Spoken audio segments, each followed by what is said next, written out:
নন্দীগ্রামে আবারও তৃণমূল কংগ্রেস কর্মী খুনের ঘটনায় উত্তপ্ত এলাকা। দফায় দফায় বিক্ষোভ তৃণমূল কংগ্রেস কর্মীদের। তৃণমূল কংগ্রেসের পক্ষ থেকে যে অভিযোগ উঠে আসছে, নন্দীগ্রাম ১ নম্বর ব্লকের গোকুলনগর গ্রাম পঞ্চায়েত এলাকার বৃন্দাবন চক ২৫৩ নম্বর বুথের তৃণমূল কংগ্রেস কর্মী মহাদেব শ্রীসাই ডাকনাম বিল্লা, তার একটি ছোট্ট কাঠের স্টল দোকান রয়েছে। অভিযোগ, গতকাল রাতে দুষ্কৃতীরা তার দোকানেই তাকে হত্যা করে পালিয়ে গেছে। ঘটনাস্থলে নন্দীগ্রাম থানার বিশাল পুলিশ বাহিনী। দফায় দফায় বিক্ষোভ দেখাচ্ছে তৃণমূল কংগ্রেস কর্মী সমর্থকরা। অবিলম্বে মহাদেব বিষয়ের খুনিকে অ্যারেস্ট করতে হবে, এই এলাকার পঞ্চায়েত সদস্যকে অ্যারেস্ট করতে হবে, এই এলাকার পঞ্চায়েত সমিতির সদস্যকে অ্যারেস্ট করতে হবে। এরা সরাসরি যুক্ত এই খুনে, এদেরকে অ্যারেস্ট করতে হবে।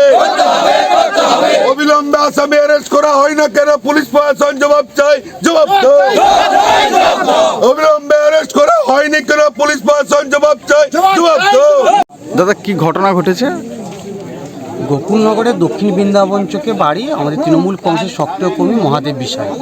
তাকে গতকাল রাত্রে এই বুথের গ্রাম পঞ্চায়েত সদস্য ভোলানাথ কামিলা, এই এলাকার পঞ্চায়েত সমিতির সদস্য সাহেব দাস, এখানকার মণ্ডল সভাপতি শ্যামাপ্রসাদ, অনুপ মাইতি সহ বেশ কয়েকজন বিজেপির কর্মী এবং নেতৃত্বরা সম্মিলিতভাবে তারা আমাদের কর্মী মহাদেবকে গতকাল রাত্রে মার্ডার করেছে, করে তার দোকানে ফেলে দিয়ে গেছে।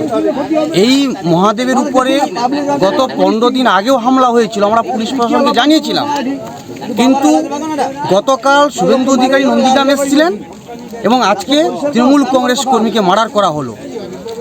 এই শুভেন্দু অধিকারী নন্দীগ্রামের আগমন এবং তৃণমূল কংগ্রেস কর্মীর মার্ডার, এই দুটোর মধ্যে অনেকটাই সামঞ্জস্য রয়েছে বলে আমরা মনে করছি।